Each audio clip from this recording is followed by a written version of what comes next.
The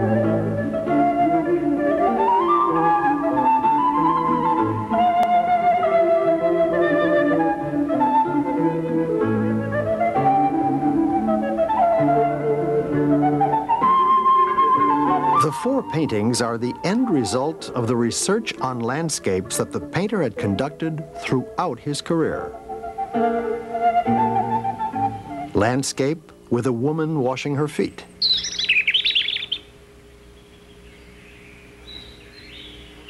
Landscape with Orpheus and Eurydice.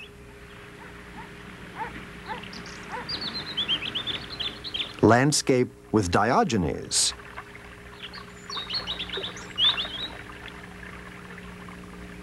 Landscape with a man bitten by a serpent. Landscape with Diana and Orion.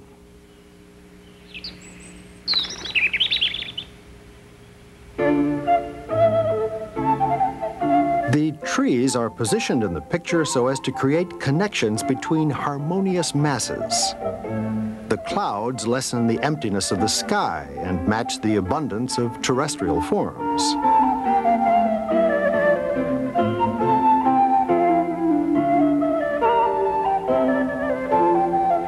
The rocks edge the frame like the wings of a theater.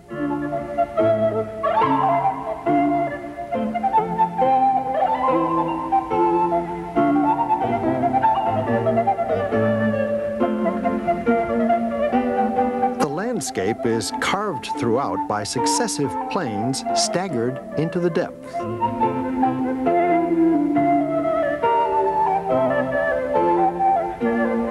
All these backdrops push the people toward the front of the scene into the bottom third of the painting.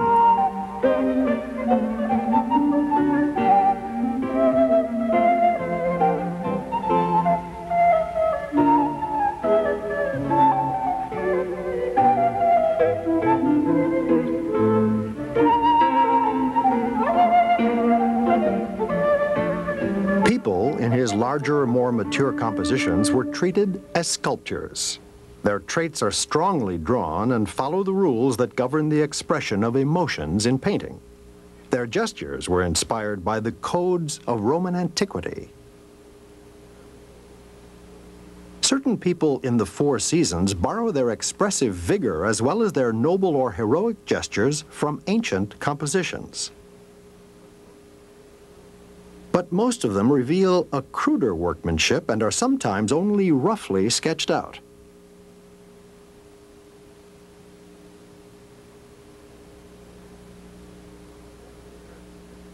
Poussin prepared his canvases with the help of a resinous paste on which he spread a layer of red ochre called l'imprimatura. Then came a drawing, followed by a rapid sketch using a mixture of oil, egg yolk, and lead white. This thin layer dried quickly and enabled the artist to immediately proceed to the painting's execution. Poussin remained faithful to a condensed palette using the most current colors of the day. For reds, vermilion. Red ochre, red lead. For blues, lapis lazuli, azure. For yellow, yellow ochre, massicot, yellow lead. For greens, earth green, mixtures of azure and yellow lead. For brown tones, sienna, natural or burnt. For black, carbon and white lead. In the Venetian way, Poussin shaded by applying warmer or colder tones rather than deeper tones.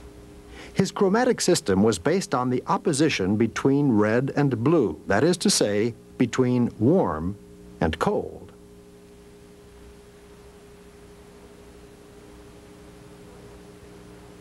Spring is a variation on the color green.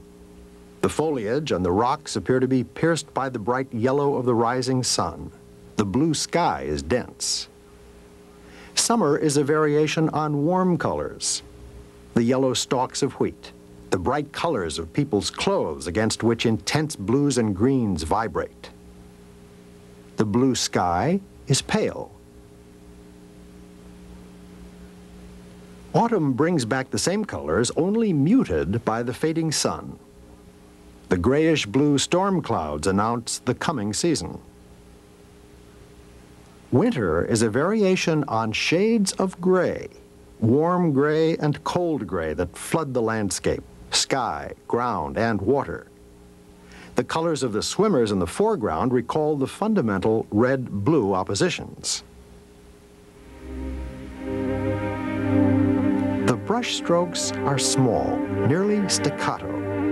The whole produces the effect of a tapestry. Undoubtedly, this was not the desired effect. With age, Poussin's nervous condition grew worse. His trembling hand no longer enabled Poussin to execute broad brushstrokes.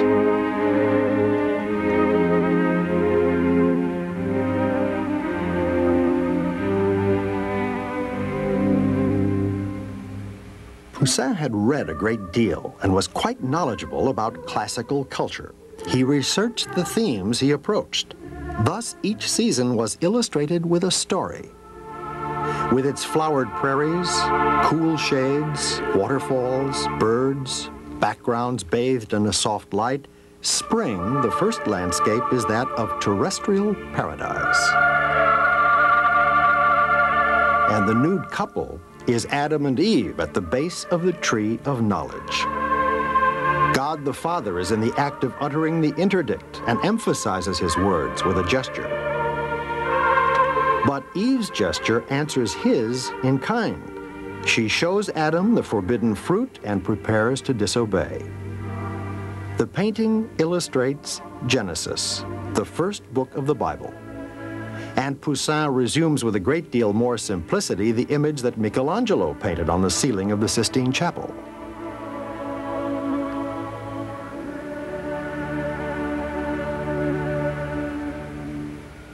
In the summer painting, a woman is kneeling before a powerful man in the midst of the harvests.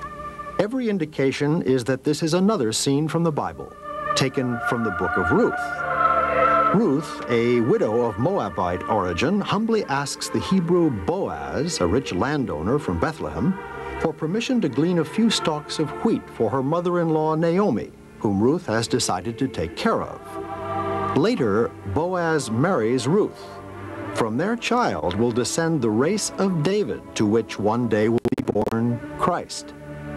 Poussin underscores the solemn confrontation by isolating the two people under the respectful watch of an attendant leaning on a lance.